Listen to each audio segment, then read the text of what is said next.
Salut à vous, aujourd'hui on va parler compétition crawler. On va parler notamment des règles que l'on utilise sur le France Crawler Tour et en général dans les championnats d'Europe et mondiaux. Le règlement utilisé pour ces compétitions est le règlement WRCCA.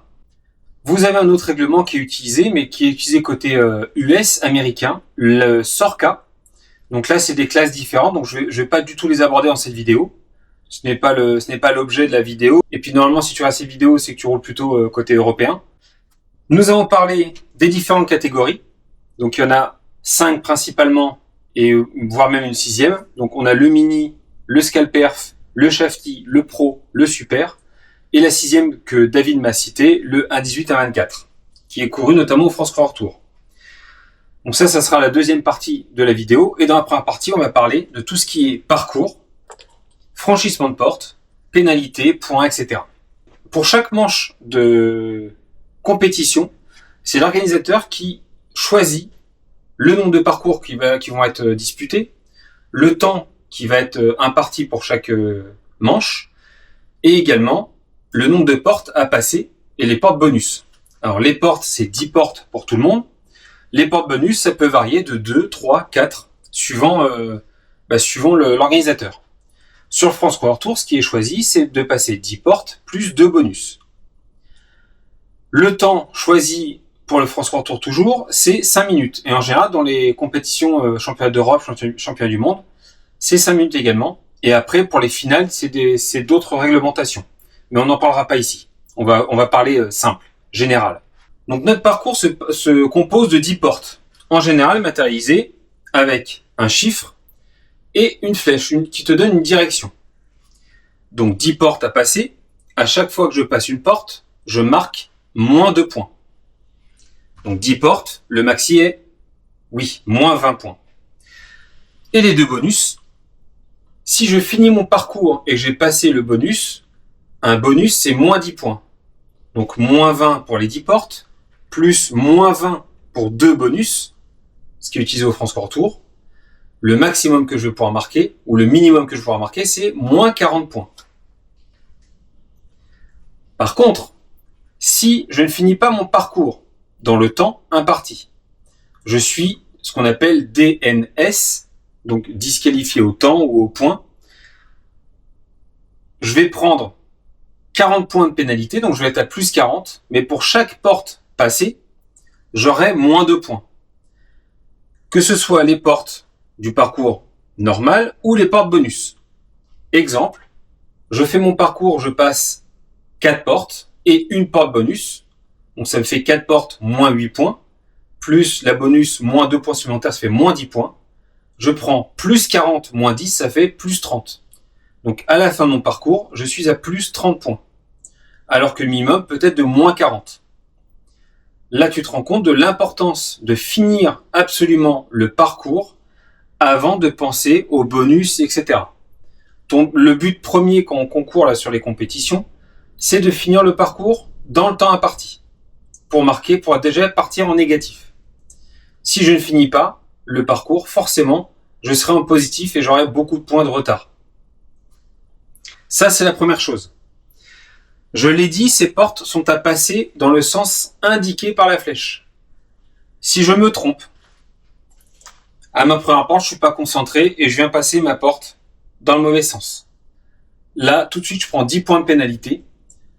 Le chrono continue de défiler, continue de tourner et je dois repartir de la porte d'avant. Donc si c'est la porte numéro 1, je repars du point de départ et je dois recommencer en ayant déjà le temps que c'est écoulé sur la première partie du parcours. Ça, c'est la première chose. Deuxième type de franchissement de porte. Donc, on a des distances minimum suivant les catégories. J'ai ma direction qui est donnée. Pour que ma porte soit validée, il faut que mes 2 roues avant et mes 2 roues arrière passent entre les portes. Là, ma porte est validée. J'ai validé mes moins 2 points et je peux me diriger vers la porte numéro 2. Si je touche avec une roue, une des balles, et que j'arrive à faire passer ma machine, je prends 10 points de pénalité. Si je fais tomber, je viens toucher la balle, je la fais tomber en bas de la roche. Il y a des traces de peinture qui restent en place, il met des traces de craie en dessous. Du coup, le passage de porte est toujours visible. J'ai pris mes moins 10 points. Je peux continuer à passer. Par contre, si j'ai pas réussi à passer, que ma machine est tombée avec la balle, je dois revenir. Et là, je dois faire passer au moins 2 roues entre la trace de la peinture de la balle et la deuxième balle. Et là, ça sera validé. Au maximum, sur une porte, je peux prendre 20 points de pénalité. Si je touche la balle de droite, la balle de gauche. Dans ce cas-là, les 2 balles s'en vont et je me débrouille comme je peux. Enjamber par exemple une des traces de craie, faire passer 2 roues entre les 2 traces et là je pourrais continuer mon parcours. Mais j'aurais déjà pris 20 points de pénalité. Pour rappel, si je prends 40 points de pénalité, je suis disqualifié. Donc je touche 2 portes et celle d'après je retouche 2 portes, le parcours se termine. Autre cas, je n'arrive pas à passer en marche avant parce que pour X raisons, la pente trop importante ou autre, je peux venir en marche avant, faire un passage en marche arrière et pour passer entre les 2 portes. Mon passage sera également validé. Le but est uniquement de faire passer les 4 roues au milieu des portes sans toucher. Là, dans ce cas, j'ai aucun point de pénalité. Autre pénalité possible, je fais une marche arrière. Ça, c'est plus simple. J'arrive pas à avancer ou alors je me rends compte que je vais toucher la balle. Je fais une marche arrière. Tant que je suis en marche arrière, je marque un seul point. Il n'y a pas de temps ou autre. Tant que je suis une marche arrière et que je n'arrête pas la machine, je vais faire pas retourner en marche avant. Je suis toujours considéré en marche arrière. Donc là, le but est de reculer au maximum possible et pour pouvoir passer tranquillement, correctement la porte. Marche arrière. Ma machine se retourne. J'ai fait une erreur de pilotage, ma machine se retourne. Je n'arrive pas à la remettre sur ses roues. Je peux faire ce qu'on appelle un rollover. Rollover, c'est quoi? C'est je prends ma machine, il faut toujours qu'elle soit en contact avec le sol. Donc c'est-à-dire que je ne fais pas ça. Ça, c'est une faute. Je vais la faire rouler sur le côté. Je choisis un côté, gauche ou droite, et là, je viens la rétablir sur ces 4 roues.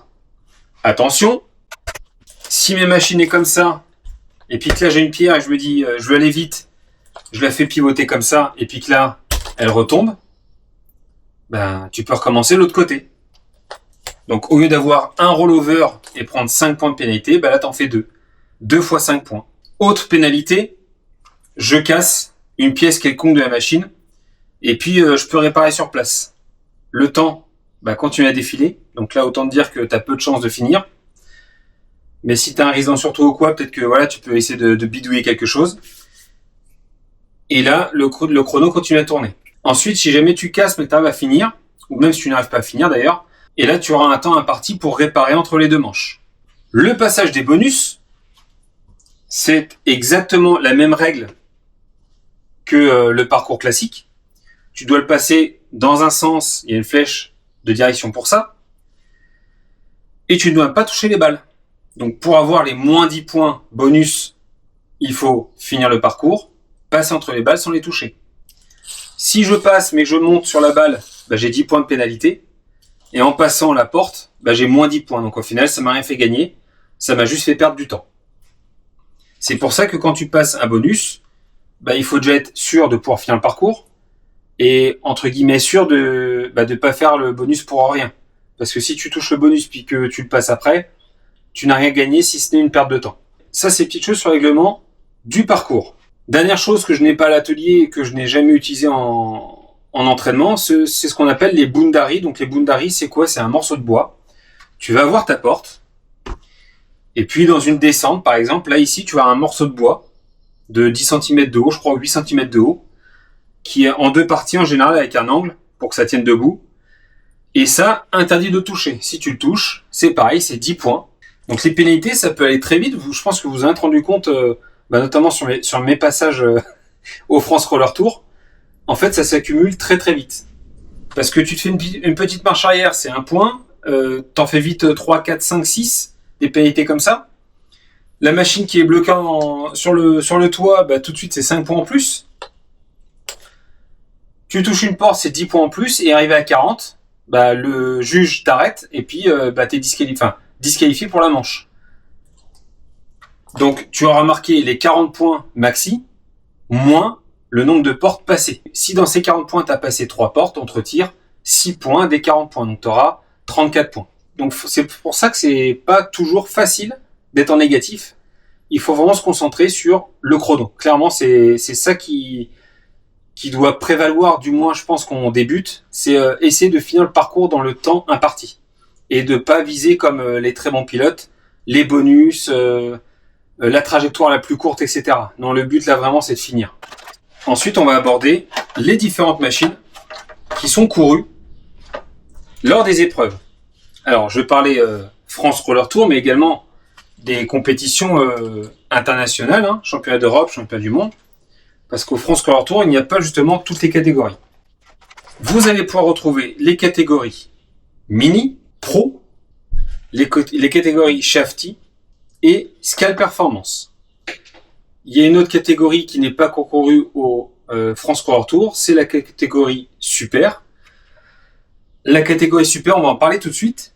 Le super, c'est ni plus ni moins qu'une machine typée MOA, c'est-à-dire qu'on va avoir moteur sur le pont avant et moteur sur le pont arrière. Donc on a 2 moteurs autorisés, 2 cerveaux de direction. Donc on va avoir la direction à l'avant plus direction à l'arrière.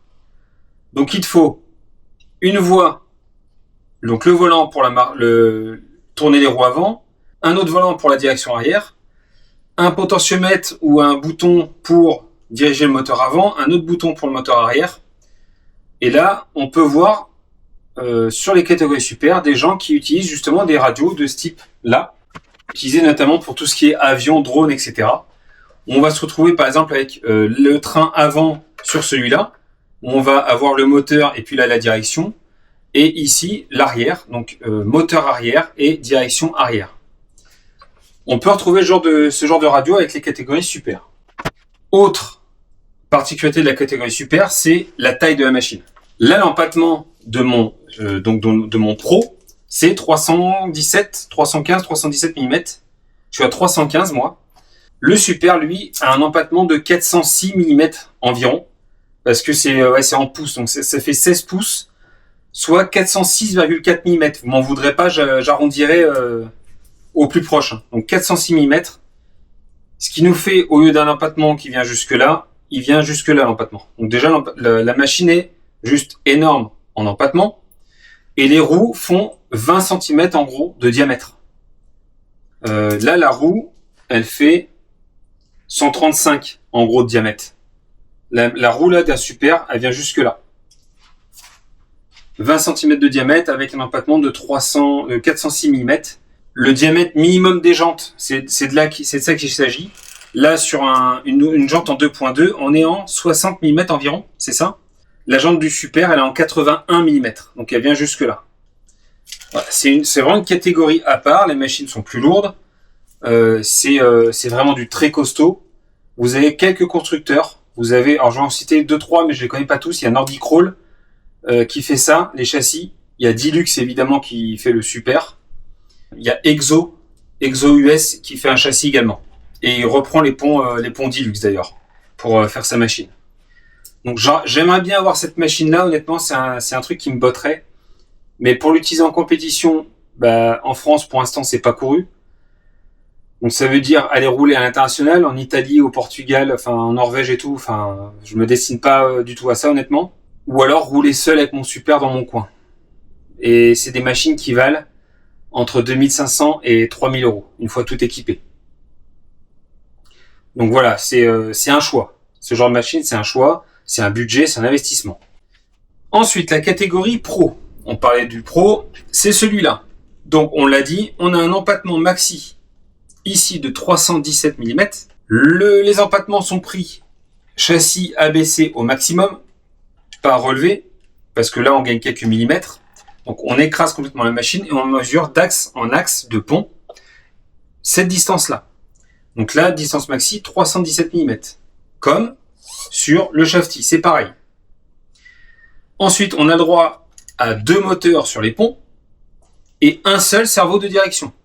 Donc pas de direction arrière autorisée. La largeur de voie maxi également est de 317 mm. Donc la largeur de voie est prise du bord extérieur de chaque côté des pneus. Donc là, tu mesures ici. Et là, on ne doit pas dépasser 317 mm. Moi, vous voyez, là, je suis à 270. Donc on est très large. Hein. Mais il faut faire attention, c'est que les portes aussi ont leur distance. Donc tu peux mettre 300 mm de large, sauf qu'après, il faut réussir à passer entre les portes. Hein. Et d'ailleurs, sur le mien, j'ai 270 à l'avant et j'ai 250 à l'arrière. Tu n'es pas obligé d'avoir le même empattement devant et derrière. Sur le Shafty, c'est pareil. J'ai un pont avant plus large que l'arrière. Même règle pour lui. Il y a des règles qui se rejoignent un peu sur ces deux catégories. Là, tu vois, je suis à 270 également à l'avant. Pareil, 317 maxi. 317 empattement, 317 de voie maximum. Les jantes en 2,2 pouces maximum, c'est-à-dire que tu peux rouler avec des jantes en 1,9 pouces, c'est autorisé. Et la jante en elle-même ne doit pas dépasser 64 mm de large. Donc là, tu prends le diamètre de ta jante. Moi, je suis à 62 mm. Donc là, c'est homologué pour la course. Donc là, dans l'état, ma machine, elle est homologuée pour concourir en catégorie pro. Si tu prends un Bully, on en a parlé lors d'une précédente vidéo, d'origine, elle n'est pas homologuée si tu veux te lancer en compétition. L'empattement est trop long. Ils ont fait une machine typée performance pro, sauf qu'elle n'est pas homologuée compétition. Donc il faudra retoucher au lien. J'ai fait une vidéo dédiée, il suffit de regarder. Il faudra modifier les liens pour raccourcir un petit peu l'empattement. Et attention, l'empattement est plus court d'un côté que de l'autre en plus. Autre catégorie qui rejoint beaucoup la catégorie pro, c'est la catégorie Shafty. Les règles sont exactement les mêmes, on l'a dit, pour l'empattement et la largeur de voie. La seule différence, c'est que tu n'as pas le droit d'avoir les moteurs sur les ponts. Ils doivent être positionnés au niveau du châssis. Donc ton électro, moteur variateur ou si tu as un moteur 2 en 1, doit être positionné au niveau du châssis. Donc moi sur celui-là, il est positionné sur le skid ici. Le petit moteur à cage tournante avec la courroie et le SC qui est juste là. Et là, c'est mon bec. Ça, c'est la seule différence entre les deux machines. Donc tu peux tout à fait concourir avec un Shafty dans la catégorie pro. Pourquoi? Parce que là, c'est maximum 2 moteurs sur les ponts, mais rien ne t'interdit de rouler avec un Shafty, avec un seul moteur sur le châssis, dans cette catégorie-là. J'ai les mêmes styles de jantes, avec les 64 mm au maximum. Les pneus ne dépassent pas les 152 mm de diamètre comme sur la version Pro. Donc là, de ce point de vue-là, ma machine est homologuée pour rouler en Pro. De même que la carrosserie, elle est limitée à 203 mm. Alors là, c'est châssis ou carrosserie sur le Pro. Mais vu que moi, j'ai une carrosserie sur le Shafty, là encore, je peux rouler avec cette machine dans la catégorie Pro. La différence et la difficulté qu'on aura avec ce genre de machine pour rouler sur les parcours typés Pro, c'est que lui, comme on l'a dit dans d'autres vidéos, on peut bloquer soit le pont avant, soit le pont arrière en stoppant le moteur. Ce qui fait que là, en tournant mes roues au maximum et en bloquant les roues arrière, je peux quasiment tourner sur place. Et les parcours sont faits un peu aussi en fonction de ça. Avec celui-là, ça sera pas possible. Je pourrais pas tourner sur place. Il y a possibilité de tourner court, mais pas aussi court que sur celui-là. C'est surtout là-dessus que ça va être plus gênant. De même, pour les pneus, on peut modifier les pneus. Il y a possibilité de les recouper, etc. Chose qu'on n'aura pas le droit de faire sur d'autres catégories. Sur ceux-là, tu peux les couper, les recoller, tant que ça reste de la matière pneu, on va dire. Et sur celui-là, l'utilisation de la radio est limitée à 2 canaux. Donc en gros, c'est accélérateur frein et le volant, la direction. Alors que sur celui-là, tu as plus de possibilités. Donc lui, vous l'avez compris, on pourra rouler en Shafty et en catégorie Pro. Lui, on ne peut rouler que en catégorie Pro. Ensuite, nous passons à la classe Mini. Donc le Mini, il y a plein de machines qui existent. Une qui est pas mal utilisée, c'est cette base-là, c'est l'UTB18, Axel UTB18. Donc là, la machine, c'est un châssis JN80. Il y a pas mal de modifications qui ont été faites. Les ponts sont différents. Les liens électro, etc. Il y a pas mal de choses qui ont été retouchées sur cette machine. Mais à côté de ça, je me retrouve là, ici, avec des ponts AliExpress en alu qui font le job. Seule petite fragilité, ça va être les fusées sur cette machine. Mais franchement, il y a moins de s'amuser avec. Pour un tarif qui reste encore, je trouve raisonnable comparé à ce genre de machine qui va tout de suite avoisiner les 800 à 1000, 1200, 1300 euros. Ça peut très vite s'envoler après. Quand tu prends en neuf. Là, celui-ci, tu peux t'en tirer en neuf à 400, 500, 600 €, tu commences vraiment à avoir des trucs très bien équipés. Donc l'empattement du véhicule sur cette machine est limité à 228 mm. Donc pareil, on écrase la machine, on mesure ici, on ne doit pas dépasser les 228. Donc d'axe en axe. Donc moi sur celui-là, je suis pile poil à 228 mm. Le diamètre de la jante est limité à 48 mm, donc c'est du 1.9. Ensuite, pour le Mini, nous avons une réglementation au niveau des roues. Alors, pas de restriction au niveau du dessin des roues. On peut prendre des roues à picot, des roues à crampons, etc. Et on est limité à 125 mm de diamètre. Donc 125 mm, c'est ça. C'est en général des roues avec des jantes en 1.9. Donc là, par exemple, c'est du Injora S5 HXH, les XX pin là. Et là, comparé au Bully 1.9, on se rend compte de la différence de taille. Sur les Bully, nous sommes en 108 mm et là 125. Intérêt de mettre ce genre de roue sur un Mini, ça reste discutable. En tout cas, dans la compétition à laquelle j'ai participé, personne n'avait des roues de ce diamètre-là sur un Mini. Qui peut s'expliquer par la hauteur que cela va donner à la machine. Ok pour le franchissement. Par contre, pour les dévers et les franchissements purs, moi j'aurais peur que ça se retourne. Mais ça serait intéressant d'essayer un de ces quatre quand même. Pourquoi pas. Ensuite, autre restriction au niveau de la machine. Nous avons un seul moteur avec arbre de transmission. Donc pas de moteur avant-arrière comme sur le Pro, etc. Uniquement pareil, une voie pour la direction, une voie pour les gaz, donc limité à 2 canaux. Et en gros, pour le Mini, c'est à peu près tout. On a également des restrictions au niveau carrosserie ou, comme là, utiliser le châssis. Donc là, quand tu mesures le châssis d'un bout à l'autre, il doit faire 171 mm. C'est ça, 171 mm. Donc là, moi, c'est pile poil. C'est GN80 qui le fabrique, donc forcément, il s'aligne aux normes. Et là, on est à 171 mm tout pile, 171,8. Donc 171,5 mm. Donc là, il est pile poil à la cote de la réglementation, celui-là. La largeur doit être de 63 mm maxi. Donc là, on y est pile poil aussi. Pareil, c'est d'un bord à l'autre du châssis. Et la hauteur, nous avons 69 mm, donc du bas jusqu'en haut. Moi, j'ai 71, 72, voire même un peu plus avec la protubérance là. Donc ça, c'est autorisé. Ça va participer à quoi? Évidemment, quand la machine se retourne, ça va la forcer à se mettre d'un côté. Et du coup, tu as forcément une roue en contact avec le sol. Et ça peut t'aider à te retourner. C'est mieux qu'un toit plat ou qu'une carrosserie avec laquelle je roulais habituellement, la petite carrosserie rose là. Ça aurait été beaucoup moins simple avec. C'est plus simple avec ce genre de choses. Et enfin, dernière chose, le moteur doit être fixé au châssis, comme pour le Sporty et le Scalperf. Pour le Scalperf, et c'est là qu'il y a le plus de choses à dire. Pourquoi? C'est pour éviter d'avoir à boire et à manger dans la catégorie. Donc vous le voyez déjà, moi j'ai pris volontairement cette carrosserie, le Madperf, que j'avais modifié pour participer à la manche. Et après demande, lecture du règlement, etc. Franchement, pour moi, c'était pas très clair. Mais en fait, ta carrosserie doit être en une partie. Donc, c'est-à-dire que les rajouts sont interdits. Ça avait été autorisé l'année dernière, mais cette année, ça ne passe plus, c'est terminé. Donc, c'est plus autorisé. Donc, je peux le retirer. Parce que c'est pas très joli en soi. Et deuxième chose, c'est la règle principale. Elle doit dépasser de 71 mm. Je relis, parce que elle doit dépasser de 76 mm par rapport à l'empattement des roues.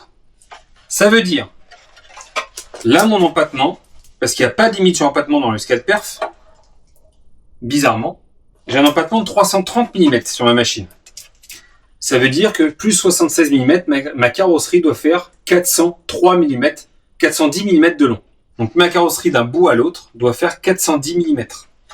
Ça c'est fait pour quoi? C'est pour éviter justement d'avoir ce type de carrosserie et de rien avoir à l'arrière. Et en fait, la seule chose qui pourrait gêner, c'est le châssis. Alors que quand il y a une carrosserie derrière, évidemment, ça peut être plus gênant. Il doit également y avoir, sur ce châssis, un pare-choc avant, de 70 mm de large minimum, et il doit dépasser, par rapport à la carrosserie, de 3 mm.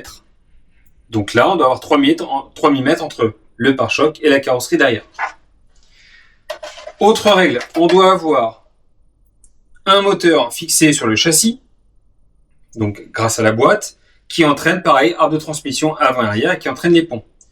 Toujours pareil, 2 voies autorisées, un pour le moteur, l'autre pour la direction.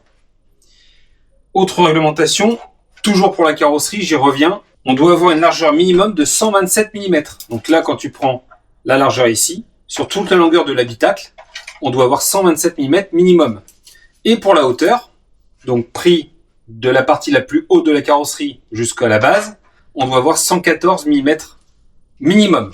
Pour la carrosserie, évidemment, toutes les longueurs sont données sur des longueurs ou des distances minimum. Après, il y a d'autres réglementations sur les carrosseries. Honnêtement, je vous laisse lire le pavé concernant le Scalperf parce qu'il y a énormément de règles sur la carrosserie et honnêtement, c'est pas évident à comprendre et même, je me rends compte, même les compétiteurs, souvent il y a certains qui posent des questions un peu pointues et tout le monde n'est pas forcément toujours d'accord. C'est très limitant et c'est normal, il faut des bases. Ben voilà, il y a toujours des gens qui, alors je dis pas ça à mal, mais il y a des gens qui réfléchissent, qui se posent des questions sur la réglementation.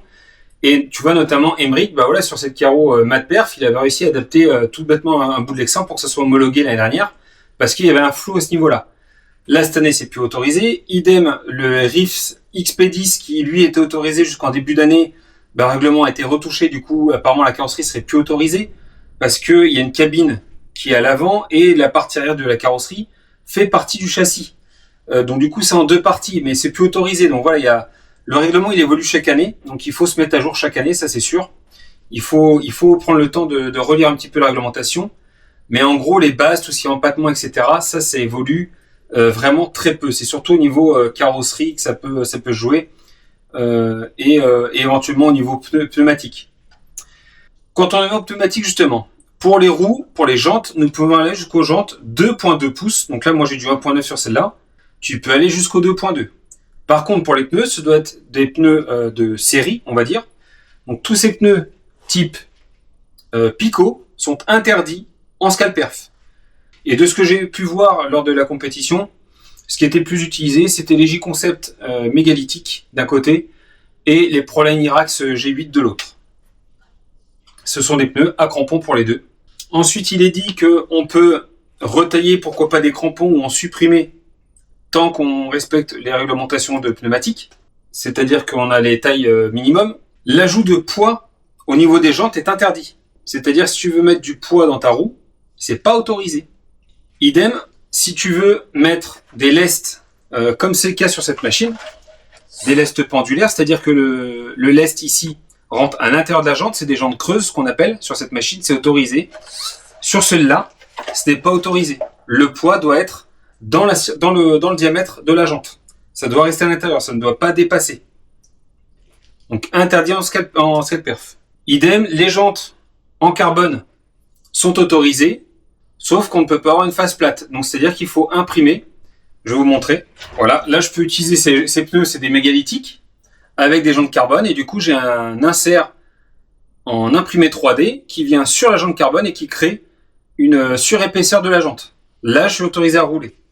Si j'ai une jante comme ça, je n'ai pas le droit. Il faut une surépaisseur. Évidemment, autre chose, on a interdiction d'avoir de système de déconnexion de la boîte, d'avoir un dig, etc. pour bloquer les ponts ou autres.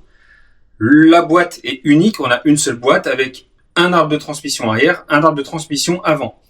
Il a été posé la question il n'y a pas très longtemps sur un groupe, le groupe justement de Crawler Compétition, si on avait le droit au renvoi. C'est-à-dire que moi, notamment sur le X0 de Cédric J, de Sprint RC, eh bien, on a un petit renvoi, c'est-à-dire qu'on a une partie qui vient ici, le cardan vient se fixer dessus, et on a un deuxième cardan qui vient à l'arrière. Mais tu as toujours un cardan qui vient sur le pont arrière. Donc ça, c'est autorisé. Ça peut aider à un dégagement. Si ton cardan passe en dessous les liens, ça peut préserver ton cardan, justement. Ensuite, autre règle, pour le châssis. Donc ton châssis doit venir couvrir l'axe de l'essieu avant et l'axe de l'essieu arrière. Et c'est entre autres pour ça que par exemple le châssis du X0 du Sprint RC n'est pas autorisé, parce que le châssis là, d'une, il faut un pare-choc avant qui dépasse de 3 mm de carrosserie pour rappel, et ensuite s'il est trop court, t'as impossibilité d'avoir ton pare-choc qui vient devant.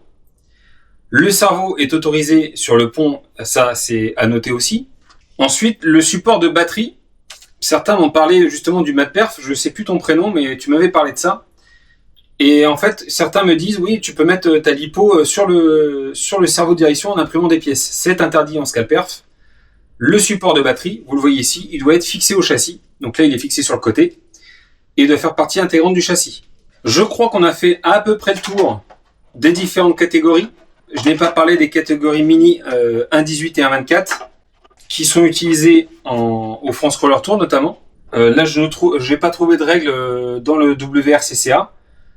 Donc ça serait à voir directement sur place les machines autorisées. Dernière info par rapport aux différents châssis, les largeurs de porte, pour vous donner un ordre d'idée et du coup pour pouvoir éventuellement vous fabriquer votre machine.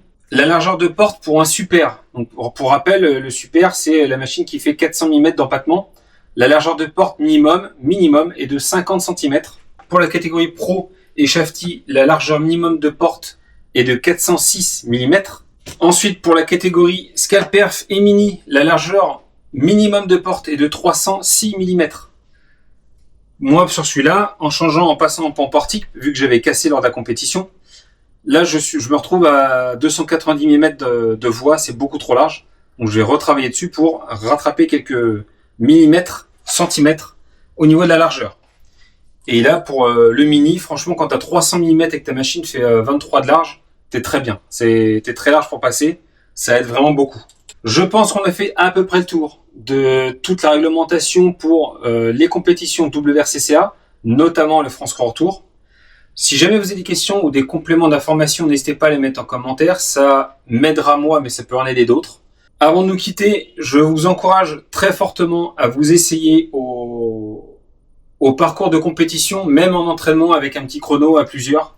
Franchement, ça met un peu la pression, c'est très sympa. Et ça te fait voir la discipline différemment. Petite chose que j'ai pas précisé dès le départ, c'est que tu n'as pas le droit de faire de reconnaissance sur les parcours. C'est-à-dire que quand tu arrives, tu vas sur le premier parcours où tu dois aller, tu as 5 minutes de reconnaissance, et après, on attaque les séries. Le premier part, etc. Sur le parcours d'après, on inverse les rôles, celui qui était premier passe dernier, etc. Et on tourne comme ça. Comme ça, c'est jamais le même qui commence à chaque fois les parcours. Donc franchement, ça met une pression vraiment positive, je trouve. Et c'est vraiment très formateur, je pense, pour apprendre tout simplement à piloter et à regarder un petit peu les trajectoires. Il ne me reste plus qu'à souhaiter à tous et toutes une excellente journée, de très bon roulage et comme d'habitude, bisous caresses. Salut!